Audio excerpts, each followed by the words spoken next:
Ah, entrez, entrez. Je vous attendais justement.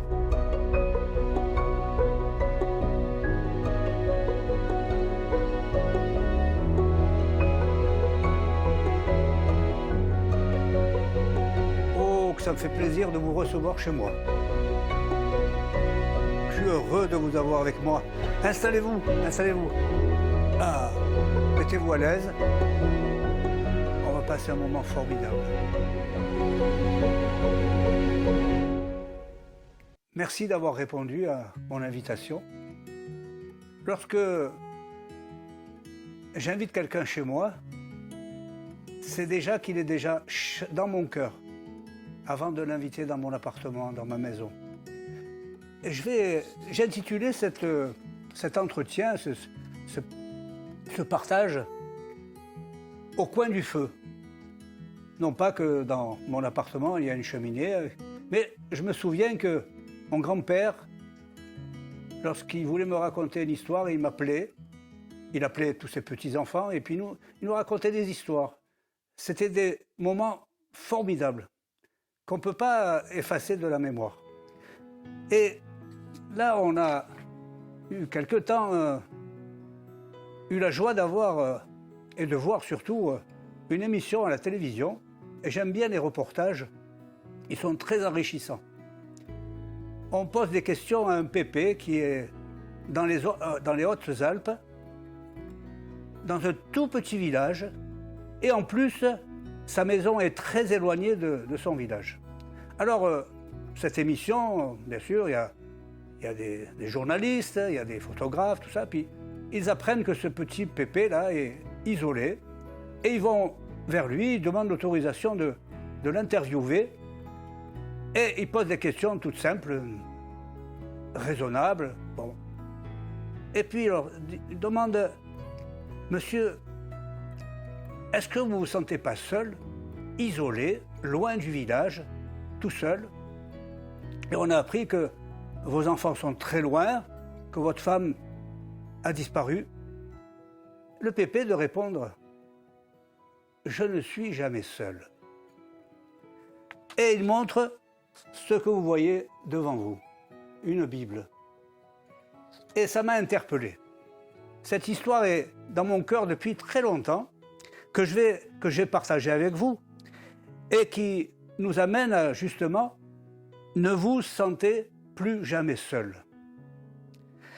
Aujourd'hui, vous êtes rentré dans ma maison, mais si je vous racontais le début de notre parcours, mon épouse et moi-même, vous allez dire, ça a été dramatique, évidemment. On a perdu notre maman très très jeune et on s'est rencontrés à un âge raisonnable, 23 et 25 ans. Et là, à partir de ce moment-là, naturellement, nous n'étions plus seuls. Mais être à deux, c'est pas toujours évident de dire qu'on n'est pas seul. Parce qu'il nous manque quelque chose. Effectivement, il nous manque le principal. Moi, je croyais à l'époque que le principal, c'était d'avoir des enfants. Alors, pour cela, nous avons été gâtés. D'orphelins, nous sommes arrivés à avoir une famille. Nous avons eu 3 enfants. Ensuite, 5 petits-enfants. Et en définitive, maintenant, actuellement, nous avons 7 arrière-petits-enfants. Donc vraiment que je vois que Dieu ne veut pas que sa créature soit seule. Le principal, ce n'est pas moi aujourd'hui, même si cela a une importance. Mais c'est Dieu qui s'adresse à nous et à vous aujourd'hui, et je peux dire à toi et à toi et à toi. Pour dire, ne dis pas que tu es seul. Comme je l'ai dit plus haut, j'étais seul, mais sans Dieu. Tandis que maintenant, je suis pas seul avec Dieu. C'est ça l'importance. Parce que Dieu est dans notre vie, dans la vie de mon épouse, de mes enfants, de mes petits-enfants. Déjà, je fais partie de cette famille merveilleuse qui est l'Assemblée, que Dieu veut rassembler tous ceux qui ont accepté Jésus-Christ. Mais si toi, qui es dans cette situation, comme moi, faisant partie d'une assemblée, d'une église, alors il y a un potentiel formidable et tu vas accepter ce que je vais te dire.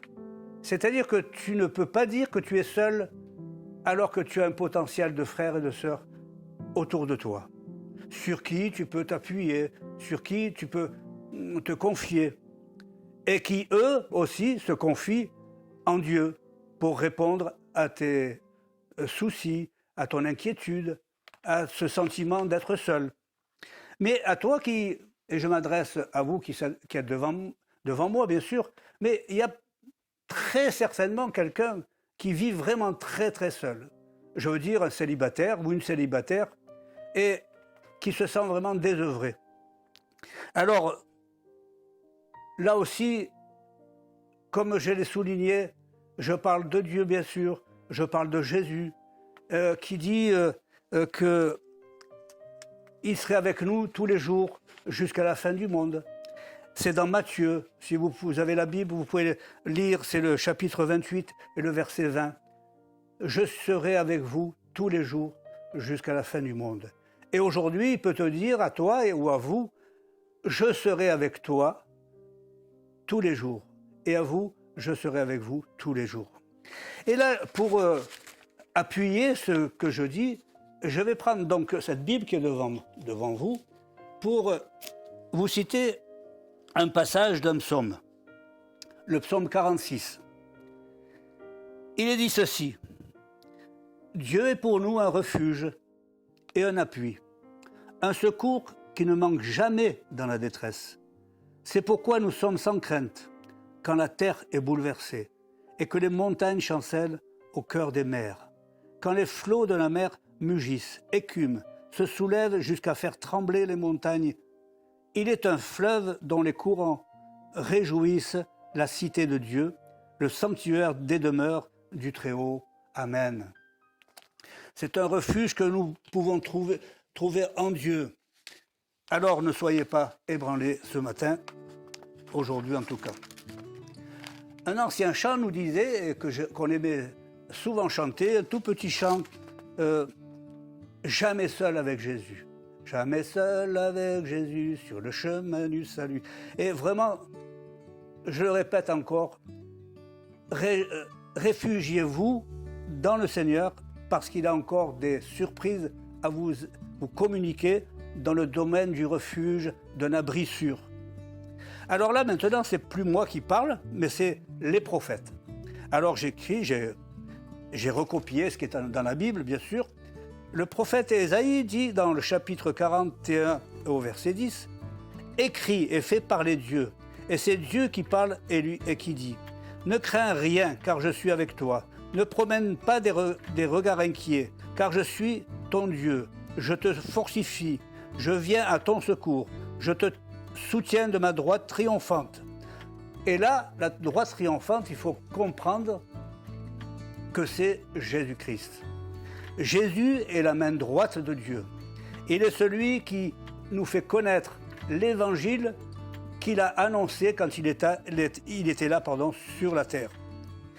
Toujours, je continue avec un autre prophète, le prophète Jérémie, qui écrit dans son livre des Lamentations, « Les bontés de l'Éternel ne sont pas épuisées.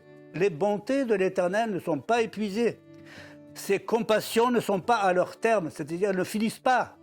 Mais elles se renouvellent chaque matin. » Et je reviens à Matthieu 28, 20. « Je suis avec vous tous les jours jusqu'à la fin du monde. » Il est dit chaque matin. Alléluia, Jésus. Amen. Chaque matin.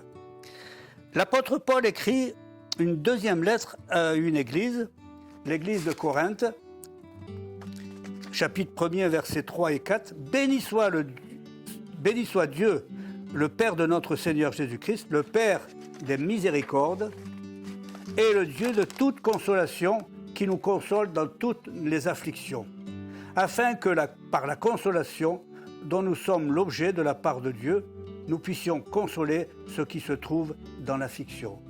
Vous voyez un peu la façon que la parole de Dieu écrite, et donc, bien sûr, c'est Paul qui écrit, mais cette parole est inspirée, on y reviendra tout à l'heure.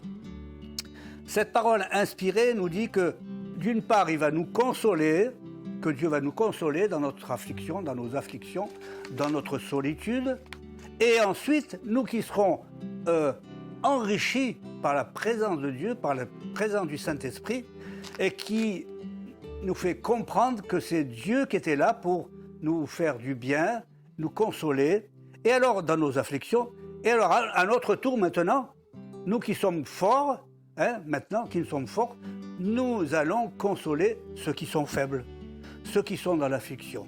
C'est un retour. Dans le domaine de la communion fraternelle, on doit surtout voir le partage que nous pouvons avoir les uns vis-à-vis des autres. Nous sommes faibles, le frère est fort, il nous tient la main et nous relève et nous devenons forts. Et ainsi de suite, et ainsi de suite. Quand on est dans l'affliction, on se sent seul, c'est sûr. Il m'est arrivé nombre de fois où je me sentais seul parce que, à cause d'une épreuve terrible, à cause des soucis, mais tout en ayant Dieu à l'intérieur de mon cœur, l'affliction était là quand même. Mais le secours était en Dieu. Le secours venait de Dieu. Alors, si c'est le cas, aujourd'hui, si tu as entendu ma voix, si tu as écouté ce que j'ai dit jusqu'à cet instant, parce qu'on va bientôt se quitter, mais je voudrais vous dire et te dire en particulier, que quelqu'un frappe à la porte. Quelqu'un frappe à la porte. Et il est dit dans l'Apocalypse, voici, c'est Jésus qui parle. Il parle et il demande à Jean d'écrire à cette église de Laodicée. Et il dit, voici, je me tiens à la porte et je frappe. Si quelqu'un entend ma voix, qu'il ouvre la porte, alors à ce moment-là, je rentrerai chez lui et je souperai avec lui et lui avec moi. Quelle image merveilleuse de savoir que Jésus veut entrer, il ne force pas la porte, vous avez remarqué, il ne force pas la porte. Il dit, je frappe à la porte. Et si quelqu'un d'entre vous entend ma voix et que ce quelqu'un ouvre la porte, alors je rentrerai, je souperai avec lui et lui avec moi. Là, il y a ce verset que je veux vous laisser avant qu'on se quitte. C'est l'apôtre Paul, toujours, qui écrit à son jeune Timothée, qui rentre dans le ministère et qui est là à l'écoute de l'apôtre Paul, dont l'apôtre Paul est son conducteur spirituel, son pédagogue. Et dans 2 Timothée, chapitre 3, verset 16, pour appuyer tout ce que je vous ai dit, pour que vous croyiez que la parole de Dieu est vraie. Alors il est dit ceci, toute l'écriture, sous-entendu de la Bible, toute l'écriture est inspirée de Dieu et utile pour enseigner, pour convaincre, pour corriger, pour instruire dans la justice. N'est-ce pas merveilleux de savoir aussi que Jésus, lorsque il est en train de prier, c'est Jean qui écrit au chapitre 17 et au verset 17, mais avant d'arriver à ce verset 17, Jésus remercie Dieu le Père de lui avoir donné des enfants, c'est-à-dire nous. Et ensuite, au chapitre 17, il dit à son Père, ta parole est la vérité. Alors, croyons que la parole de Dieu est la vérité et qu'aujourd'hui, vous allez être non pas seul, mais accompagné de sa présence. Voilà, on va se quitter, je vais vous dire au revoir, mais avant, je vais vous présenter mon deuxième livre, afin que si vous le voulez, je vous l'offre. Je vais vous donner l'adresse pour que vous puissiez la commander. Je ne veux pas faire ça n'importe comment sur les écrans.